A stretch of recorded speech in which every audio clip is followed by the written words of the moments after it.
Courtney, welcome to Sydney. Welcome to Australia. How are things treating you so far? Well, thank you very much. Good. Everybody's really nice. I mean, everybody's nice people here. Beautiful city. I don't see any of it because they don't let me out. But I'm pretty happy with it, and there's been a good response to our horror brand, so that makes me really excited. I'm glad I came out here. Well, let's talk about the horror brand. It's After Dark Films, formed up back in 2006. What I want to know was, before that, you're writing, directing. What was the initial spark that wanted you to create your own independent movie studio and release these films? I was always independent with the films I made, and after I made An American Haunting, it did well in the United States and around the world, and people liked the film for the most part. And so then Lionsgate came to me, and that was the impetus. They were big into horror back then, and they said, would you like to continue on with doing this, but more on a sort of company-wide basis and doing more films, and sort of be like not an official arm of Lionsgate doing horror, but that's essentially what they were saying. Yeah. And so I thought it was actually a good opportunity to meet a lot of filmmakers, learn how it works on the studio side, because as a filmmaker, you always hear complaints from yourself and other filmmakers about how they market your films and what do these people do, and is it evil inside the studios, and you've probably heard a lot of these stories. Because after you put your heart and soul making a film, then you hand the baby off, and then some marketing person has no idea what the baby means, and it becomes a mess. So I thought maybe I could learn something more, and it would be fun to do. Yeah. So that's how it started, and we started by buying 8 films a year and putting it into a film festival and giving films that wouldn't otherwise get a theatrical release a chance to hit the theaters, even albeit on a limited basis. And we made like an event for horror fans where they would go on the weekend, watch all 8 films. We encouraged them to dress in costumes. We had Q&As at certain of the theaters, so it was fun. Yeah. And so we did that for 4 years. Met 32 filmmakers, 32 different films. We didn't make any of those.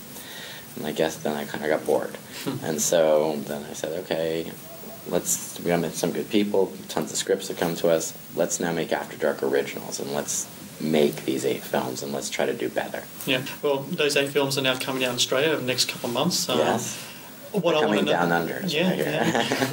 Well, what I want to know is, what do you look for in a project, in a film that you want to put the After Dark brand on? What is your criteria?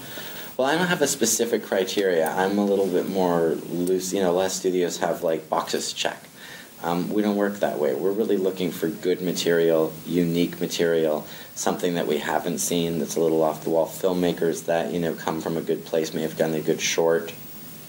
A lot of people look at that. But it starts with something that's a little bit different, and then it's down to characters and story first and foremost, and then from there, what are the horror elements within there? How can we have fun with what I call the palette of the movie? Yeah. But it starts with the same place any film should start, which is the story and the characters. If that's not solid in the concept, then it's not worth it. And we see about 300 to 500, I'm using that range because I don't know the exact number, scripts to get to the selection of 8. Yeah. Well, After Dark originals, they're exactly that. They're original. There's no remakes, no sequels. And this is a genre where remakes and sequels really do well and thrive. Is it, or has always been kind of a mission statement for your brand to make sure that it is original films, original stories being put forward? Yeah, like when we did the acquisition films before, we used to do one international film every year from different countries every single time. For instance, that was something we did with our brand, and actually we want to start doing with the second year of originals is having some international filmmakers in there too.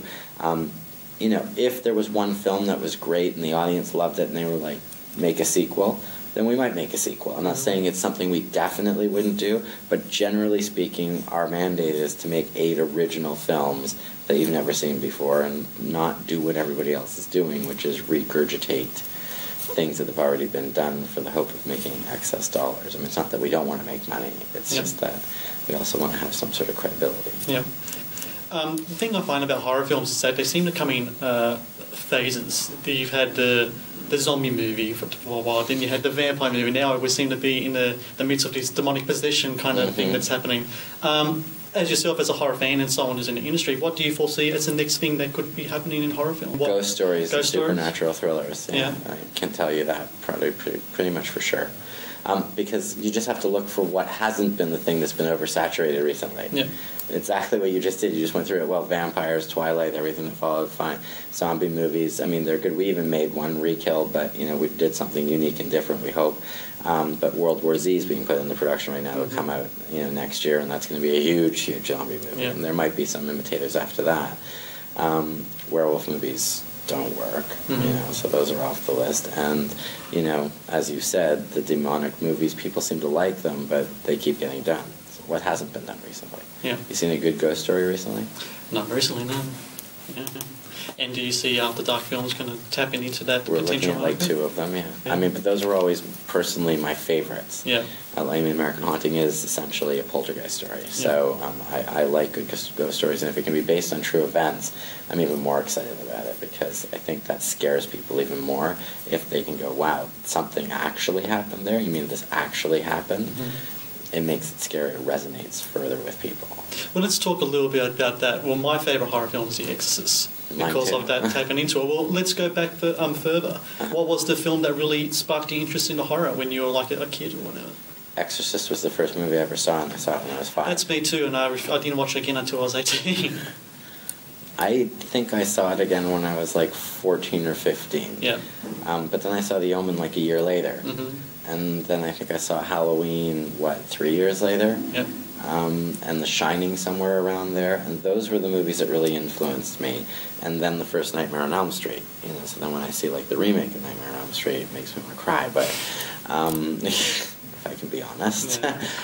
But that being said, I mean, those are the films that shaped me. And I mean, I was talking, a lot of people were asking me this question, and The Exorcist, I just remember when she came down there, I remember so many things, and, the Apollo astronauts are playing the piano, and she pees on the floor and says, you're going to die up there. It was like one of the creepiest things you've ever seen in a movie. Yeah. It was a fantastic movie. Yeah. So. What is your take on Australian horror? Well, I'm learning a lot about it in 2 days, honestly. I mean, I know the Wolf Creeks. We put out a movie called Dying Breed. I mean, so I'm familiar with some of it and have seen some Australian horror movies, but I had no idea that you have this whole movement. Yeah. I really didn't. But it's fascinating to me, and I was actually looking to do, as I said to you, maybe a couple of international filmmakers in the next year's series of originals. And so people here have tweaked my interest. So I've literally got, I think now, about 10 or 12 movies that everybody's recommending to me, coming to me to look at. Maybe as we might do is, those as an American remake, or just work with the filmmakers and do something completely new. Yep. So you have to ask me that question after I'm informed, to be fair. Cool thing about horror films is that they're very innovative in the way they bring the movie to the masses. Mm-hmm. Going back to the 80s with the video nasties and so on and so forth. Mm-hmm. A thing that an Australian horror film did called The Tunnel, they used rapid share to have people legally download their movie and spread it that way. Uh-huh. Can you foresee After Dark going through that type of distribution? Maybe. I mean, you know what we want to do? I mean, we do the festival because it's fun. It's like a Rocky Horror event. It's for hardcore fans. And we don't want to stop doing that, but it's a 3-day weekend thing. It was always a loss leader. It's not like we're trying to open the movie and make back our money on opening weekend like other movies. We're doing that for the fans. We're doing that for the filmmakers. It's a fun event. But our real model is now we're trying to move it into digital and put our brand on the internet, make it accessible for everybody, at a low cost, but to hopefully a bigger audience. That's the way the future is, I see it. And, if it's an event film that you're going to see like Avatar, or even something like Transformers 3 or any of these massive event movies, people want to go see them in the movie theaters. They're huge event films. Harry Potter. But horror movies, it's great to see it in the movie theater, but you can watch it on your screen at home, in your home theater, on your iPad, there's so many different ways, and you don't have to watch it in the movie theater. Yeah. And so, I think that's absolutely the way the future is going, and that's actually where we're gearing ourselves, because we just want to make, we'd be able to put out a movie a month. So you'd be able to come to the After Dark site, or iTunes, or wherever it is, and get a movie a month, plus have the library and have specials and that sort of thing, so people can enjoy the movies. Mm-hmm. And we like that. And also to make it accessible, and in this world, hopefully cheaper for everybody. horror films come with some controversy. Recently in Australia, we had a Serbian film which was banned here in Australia. I heard that. Do you think... I've seen the film. Yeah, likewise. Do you think there should be a limit in the way violence is depicted in films? I'm going to give you my opinion on it. I mean, for me, no. And, you know, I really think if somebody turns it on and somebody's upset by it, then turn it off. You have the right to do that. You have the ability to do that. If somebody wants to watch it, it's something that they like, you know, then let them watch it. You know, then there's, you know, people that go into theories, well, then people will try to emanate it. Well, those people were sick to begin with, in my opinion. I mean, anybody that's really going to do that, because it is, after all, just a movie. So, I mean, you know, sure, we should all be responsible, you know, and each to their own, though. But when you're making films, it's an art form. And again, you don't have to watch it. I mean, that's just my personal opinion. But I mean, I'm not saying that people have their opinions. They feel passionate about it. You know, God be with them. But, you know, personally, no. No. Okay, last question. I have a section on the website. It's called Talking Movies. I talk to directors, writers about the genre of film that they're associated with. So what I want to ask you is, can you talk to me about your favourite horror movies? My favourite horror movies that we've done? Your favourite horror movies in general. Okay, well, I think I've talked to you about them a bit. I mean, The Exorcist, I like the classics. Yeah. So, you know, well, we can call them classics. You know, The Exorcist, it's somewhere between The Exorcist, The Omen, and Halloween, honestly. And I know The Exorcist and Omen sit over here on this nice level. And I don't count Rosemary's Baby there.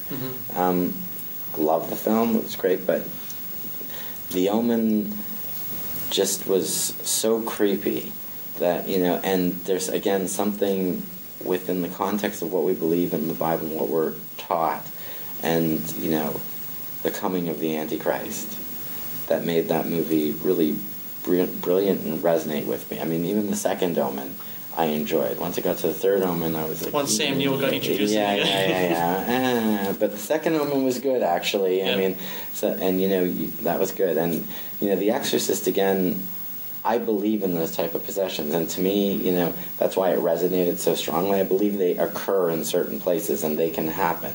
And we know there's exorcists out there. And they are with the church. So why are they out there? So... You know, and then you just marvel in the filmmaking and, you know, what Friedkin did in that movie and, you know, what Linda Blair did in that movie. I mean, it's just imagine making that movie. Yep. Just imagine how horrifying it would have been to just actually do it. And then I love the way, you know, in the first 45 minutes in Halloween, it's all Michael Myers' POV, basically, and he walks into it for the rest of the movie. And you're just like, what? And it just gets you, you know, suddenly he just crosses the street. Yeah. So those are ones that influence me and that I like a lot, and I sort of usually at least watch half of them, if not all of them, because then once I'm into it, I just sort of get sucked in, usually once a year. Yeah. And they sort of inspire me as I'm looking at all the other stuff and, you know, the new projects, the new filmmakers, you know, for something to strive for. Yep. So that's my opinion there. Great. Well, thank you very much for your time today. My pleasure. Congratulations with all the films. Thank you. I hope you all enjoy them. Cool. Thank you. Thank you.